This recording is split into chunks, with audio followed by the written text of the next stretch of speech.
नमस्कार, हिमाचल समाचार में आपका स्वागत है। आज के मुख्य समाचार। मुख्यमंत्री ने की केंद्रीय वित्त मंत्री से भेंट, ग्रीनफील्ड व कांगड़ा हवाई अड्डे के लिए सहायता प्रदान करने का किया आग्रह।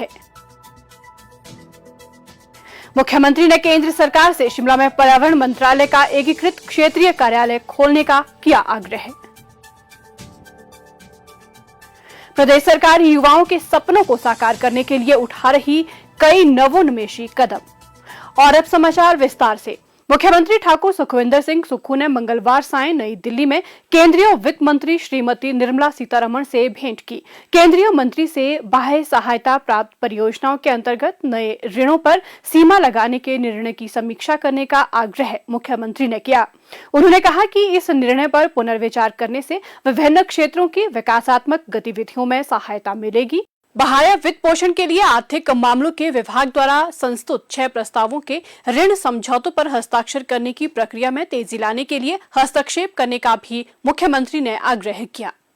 15वें वित्त आयोग की संस्तुतियों के अनुरूप जिला मंडी में ग्रीनफील्ड हवाई अड्डे के लिए 1000 करोड़ रुपए और कांगड़ा हवाई अड्डे के विस्तार के लिए 400 करोड़ रुपए देने का भी आग्रह किया।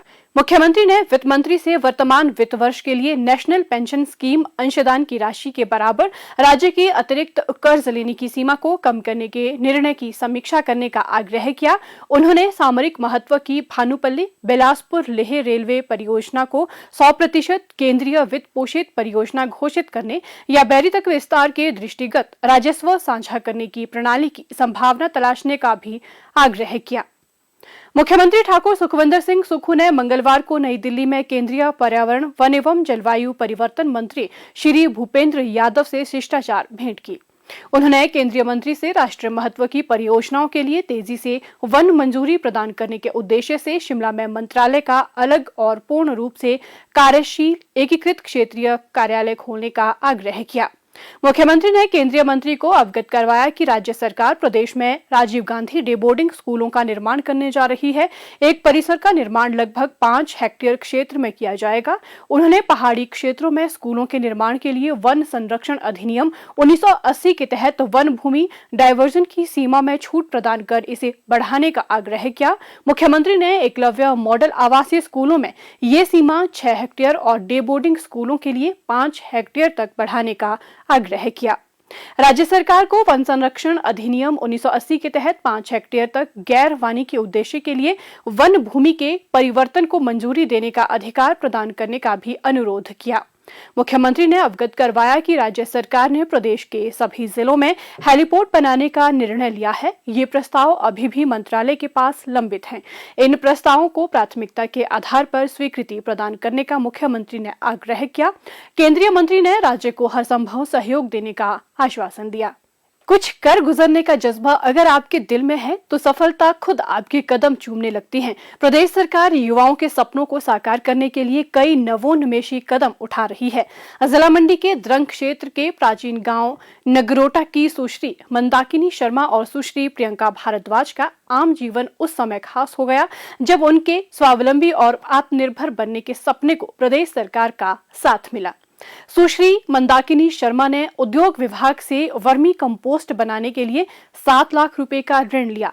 इस राशि से उन्होंने वर्मी कंपोस्ट तैयार करने वाले विशेष केंचुए तथा अन्य आवश्यक संबंधित सामान खरीदकर वर्मी कंपोस्ट बनाने का कार्य लक्ष्मी ऑर्गेनिक के नाम से शुरू किया। घरेलू कामकाज निपटाने के बाद वे अपने सपने को हकीकत में बदलने के लिए जुट गई। खुद हम दोनों गृहिणियां हैं, फ्रेंड्स हैं, तो हमने सोचा क्यों ना इस कार्य को शुरू किया जाए।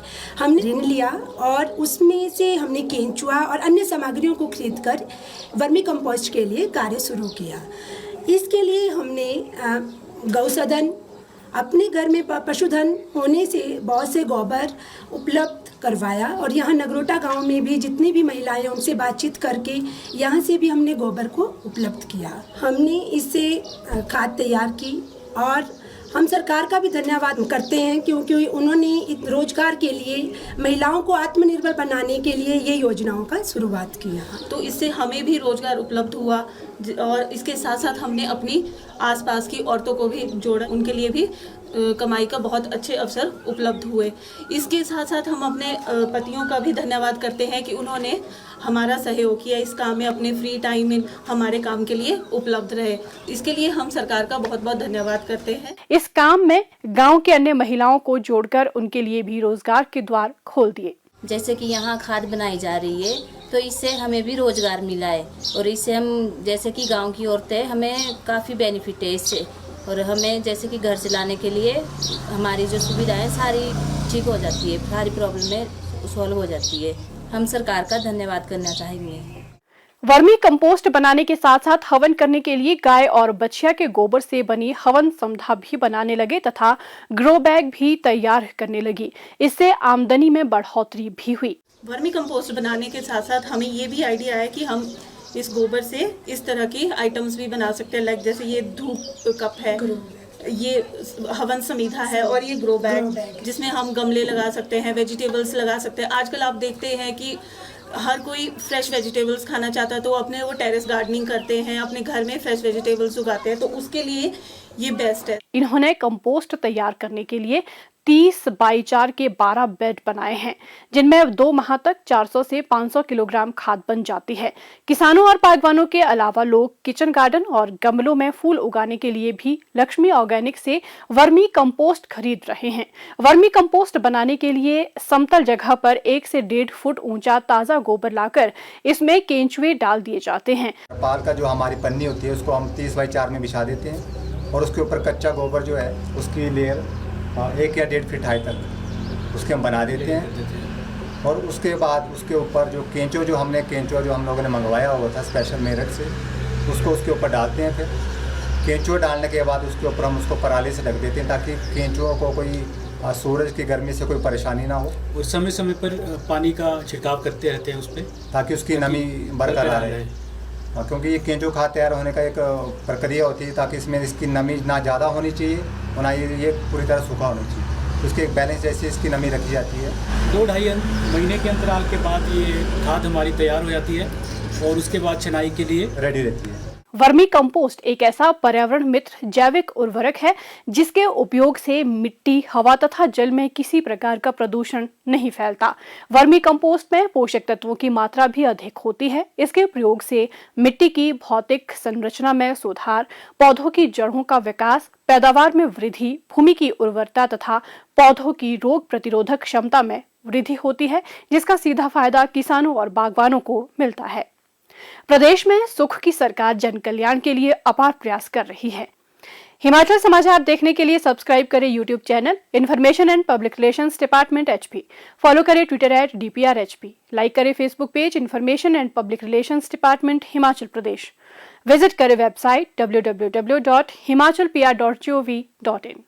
इस अंक में इतना ही। कल फिर होगी मुलाकात। दीजिए इजाजत। नमस्कार।